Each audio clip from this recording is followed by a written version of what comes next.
안녕하세요. 오늘 동아일보 보도를 보니까 아주 재미있는 그러한 뉴스를 보았습니다. 60대 노숙자가 유튜버가 된, 그래서 꿈으로 인문학을 통해서 치유를 했다라고 하는 이 보도를 통해서 이 디지털 시대가 준 이 선물은 정말 우리 대한민국 모든 사람에게 그 처한 상황에 따라 맞게 생존할 수 있는 좋은 그러한 수단이 아닌가 이렇게 생각이 되는데, 여러분은 어떻게 생각하십니까? 하지만 우리가 이 디지털 흐름에 적응하지 못하면은 내가 도태되게 되어 있습니다. 이 디지털이라고 하는 것은 정말 망라한 그러한 정보를 갖고 있죠.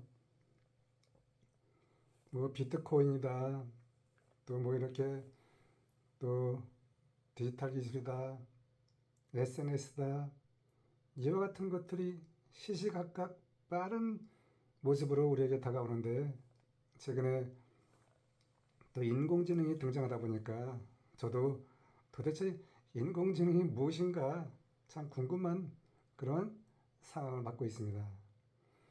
이처럼 우리는 늘 정보의 홍수 속에서 살아가는 그러한 시대에 어떻게 내가 온전하게 살아갈까 하는 것에 대해서 저희에게 의견을 좀 나눠보려고 하고 있습니다.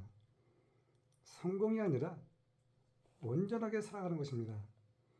그 성공이라고 하는 기준은 사람마다 다 기준이 틀리기 때문에 꼭 내가 무슨 뭐 큰 기업에 들어가야만 성공하는 것이고, 내가 큰 기업을 만들어야만 성공하는 것이고, 이와 같은 것이 아니라 나에게 맞는 성공 기준을 만드는 것이라고 하는 것입니다.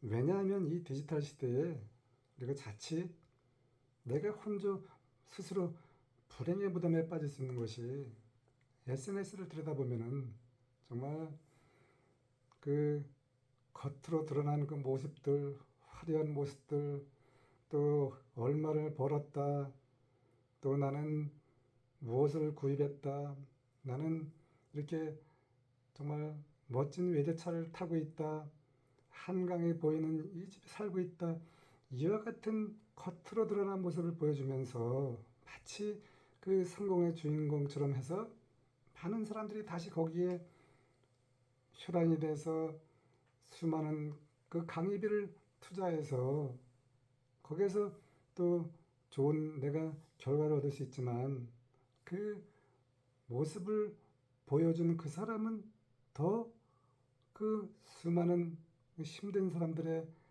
그 작은 강의를 통해서 더 큰 모습을 보여주고 또 그것을 알려주다 보니까 자칫 많은 사람들은 더 힘들어하고 또 거기에 애쓰다 보지만 결국은 그것이 얼마나 나에게 돌아올까 라고 하는 것입니다. 저도 최근에 온라인에서 그 정말 그 전자책 하나로 얼마를 벌었다고 하는 분이 그 모닝을 타다가 벤츠를 자기 아내에게 사주는 그 모습을 보여주었는데요. 한편으로는 꼭 저렇게 해야 될까라는 생각이 들어갔습니다. 그래서 그분 강의를 듣고 전자책을 내봤지만 저에게는 큰 도움이 되지 않았습니다. 이처럼 디지털 세상에서 그 SNS 속에 비춰진 그 모습을 보고 나도 따라가려고 하는 노력보다는 정부의 그 비대칭 속에서 매일 쏟아져 나오는 뉴스라든가 블로그, 이 다양한 그 소셜 미디어의 그러한 홍수 속에서 정말 내가 어떠한 것이 나에게 맞는 것인지 우리가 잘 선택을 해야 된다라고 하는 것입니다. 정말 그 온라인 세상에 보면은 눈을 뜰 수가 없잖아요. 아침에 저도 간혹가다 지하철을 타다 보면은 하루 종일 그 핸드폰에 코를 들여대고, 뭐 저도 마찬가지지만, 하지만 거기에서 우리가 무엇을 찾을까? 이것이 저는 중요하다고 생각됩니다. 그 수많은 정보 속에서 어떤 것이 내 삶을 윤택하게 하는데 유용한 정보인가? 라고 하는 것을 생각한다라고 하면 좋은 것이지만 저 사람은 어떻게 저렇게 저런 모습을 하고 있지?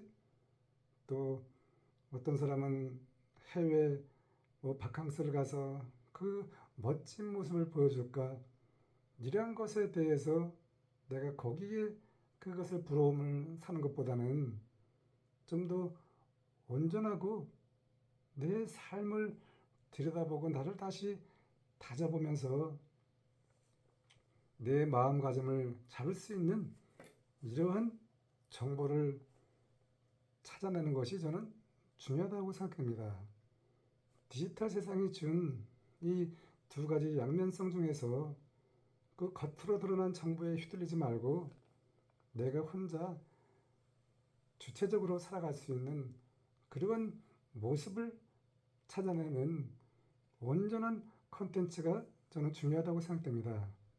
그래서 우리는 이 온라인 세상에서 어떤 정보를 신뢰할 수 있는가라고 하는 것을 파악하는 것도 굉장히 중요한 것이죠.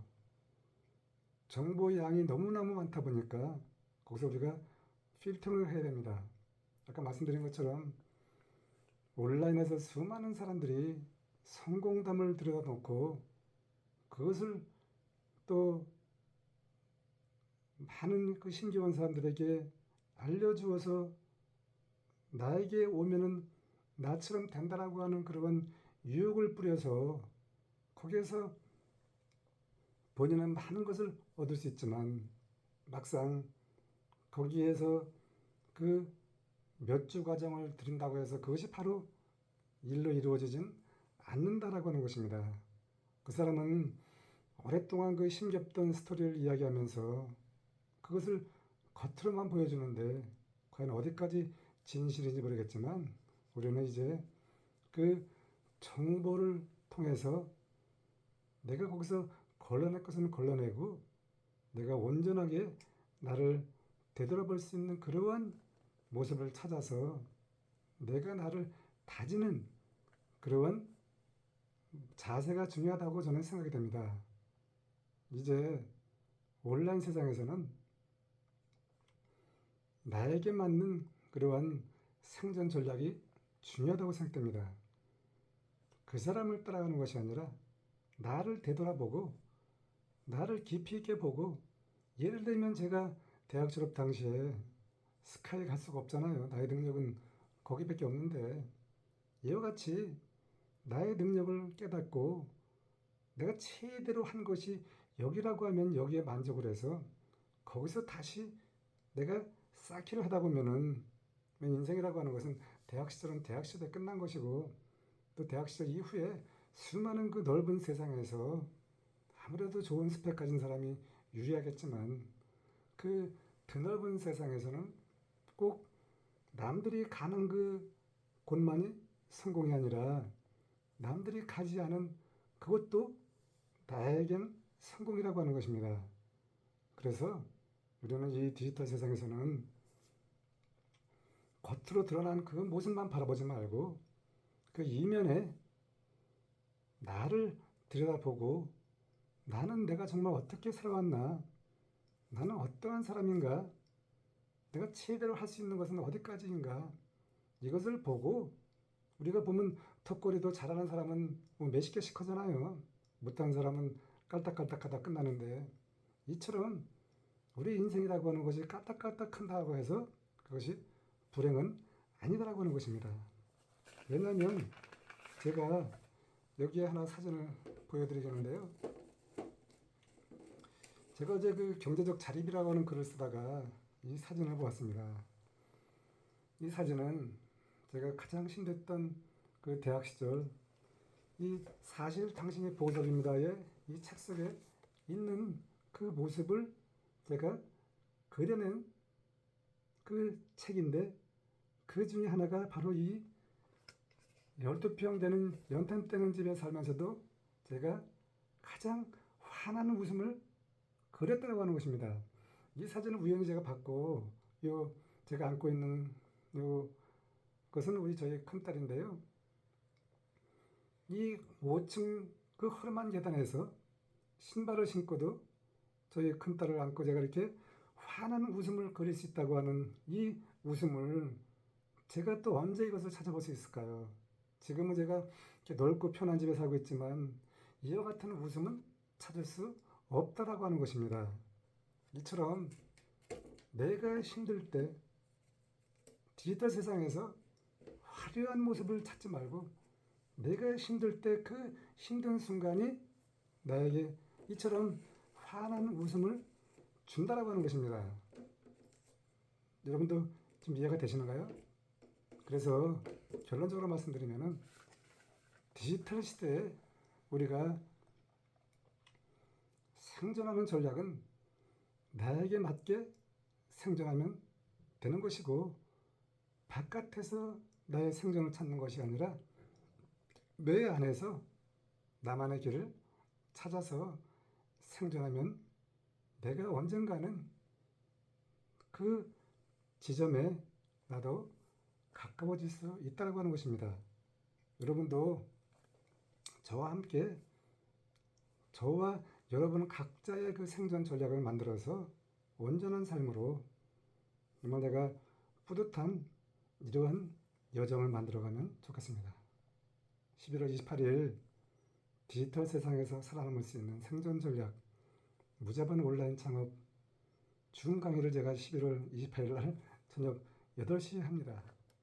여러분도 한번 궁금하시면 연락을 주시면 감사합니다. 파이팅 하시고요.